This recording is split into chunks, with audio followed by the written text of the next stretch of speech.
everybody, Beth here from Access Paranormal for this week's I Want to Know, which is all about a very interesting type of elemental. And this question was asked a couple of weeks back, and a couple of people know of it. And again, like I said, elemental, which obviously means that the folklore behind it, the fact that it was actually never previously human prior. It's Tommy Knockers, or I want to know what Tommy Knockers, or Tommy Knackers is also the other pronunciation for it as well. Hi Kaz, good to see you, lovely. So it's one or the other, if you want to say it. A lot of the traditional way is actually saying Tommy Knackers, and it's actually originally derived from an Irish term or Irish folklore, and it's interestingly enough, from there, it's what they are is that they're kind of like little elves is probably the closest you can say it is, and they're usually greenish in color, so you're thinking, yeah, it probably goes along with that. And they've got miners' outfits on, so often if they have been seen, that's what they're wearing. Now, they live underground, and like with most elemental folklore, they can either be good or bad or mischievous or wanting to help. So there's one or the other kind of stuff going on there. So that's the first thing. Originally then, of course, a lot of miners in and around the UK, when they came over to the US, they actually obviously brought their thoughts and beliefs and faiths as well. So a lot of the people brought them over there. A lot of the Cornish in the UK are big believers in Tommy Knockers or Tommy Knackers, which is unusual. And for those who may not know, the Cornish are from Cornwall. They're from the south of England. And so they came over to America, and they would help, obviously, with a lot of mining going on. And they brought these belief systems with them as well. Hi, Brooke. Good to see you, lovely. Hi, Karen.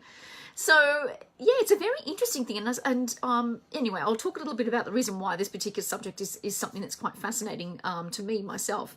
So, yes, that's generally it. So, they could, with most elementals, there could be the good, the bad part of it, or they're an energy and they could go one way or the other. Now, the reason why they're called that and what they have to do and what their purpose generally is they, as I said, they live underground. And if you hear knocking while you're there as a miner, it usually means that there could be a mine collapse. So the knocking is the wood, because obviously the wood framing back in the day would start to creak, or actually the earth would start to move. And as soon as you heard the knocking, you would leave as soon as you possibly can, because the mine's about to collapse. Now, a lot of course, the belief is the fact that the Tommy Knackers or Tommy Knockers were the ones that would knock to be able to provide warning for these particular for miners to be able to get out and save their lives. That's generally the thought of it at first, but of course, then there's other people that believe that, that it was actually the Tommy Knockers or Tommy Knackers themselves making those sounds to get people to leave before the actual mine collapsed. So they knew it was going to collapse, and that's their warning signal to people to get them out or to leave as soon as they can. Hi Daniela, good to see you, love you too.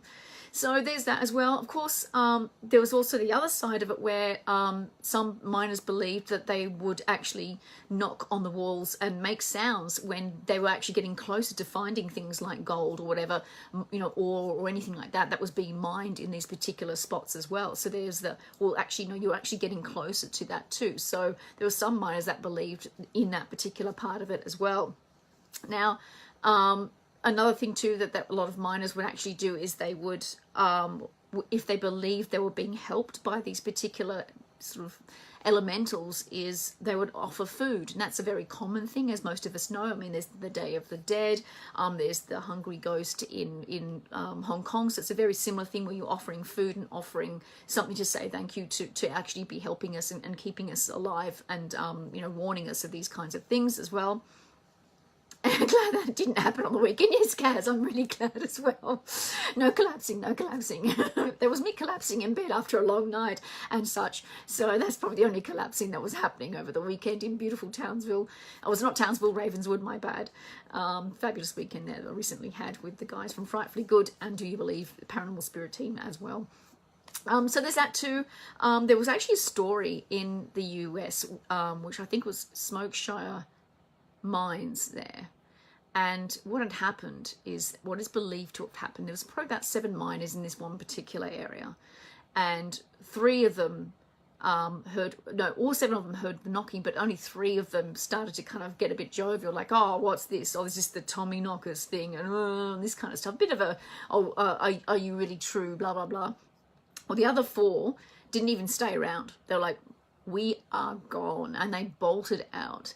And when they bolted out, unfortunately, what apparently had happened is that the 3 that were left behind were crushed in a mine collapse. But the reason why the other 4 had bolted out is because they believed to have seen the actual Tominaga itself and left. So, and to the point, I mean, we're talking, I mean, I work in construction engineering, and, you know, it takes a lot to shake a few salt of the earth kind of people that do work in this particular industry.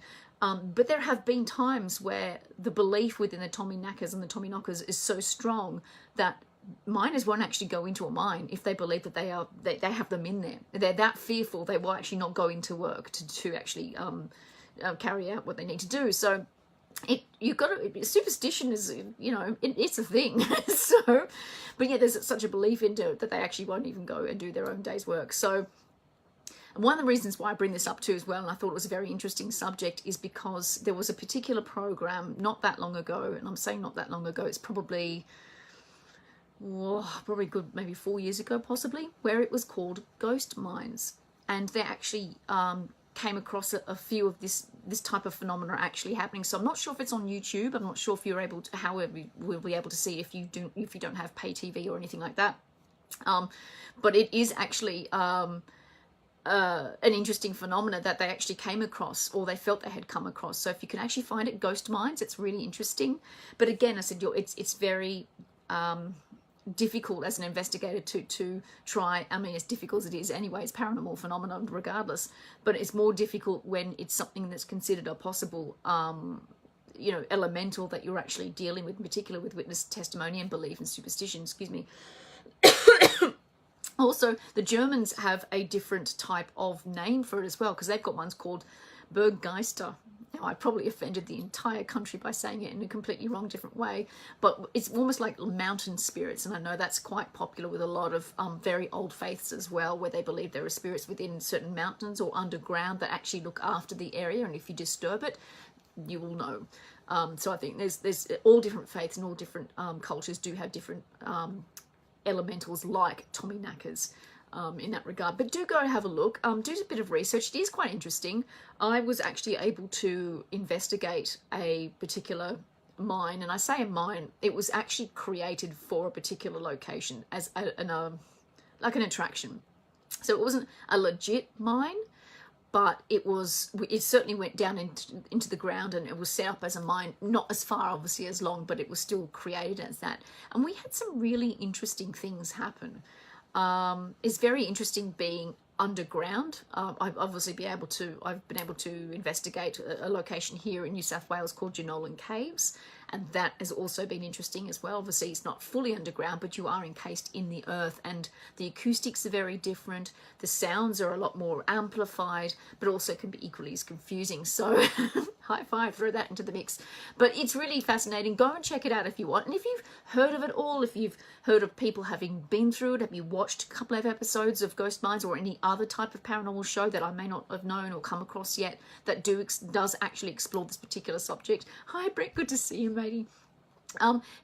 Just use the comments section down below. What are your thoughts? Do you think there could be some legitimacy there? Do you know somebody whose lives was saved? Do you know somebody who had unfortunately had passed on? Anything like that. Like with elementals, it's a whole other kettle of fish. It can be very, very difficult more than often to try and find some truth within it, because it's almost like the biggest, longest Chinese whispers ever, and you really are going on what folklore has told you about it as well. So use the comment section down below. Let me know your thoughts and any links you've got to any information as well that you have regarding this particular topic that you found has been really interesting. But do take care, everybody. Until next week, thanks for watching.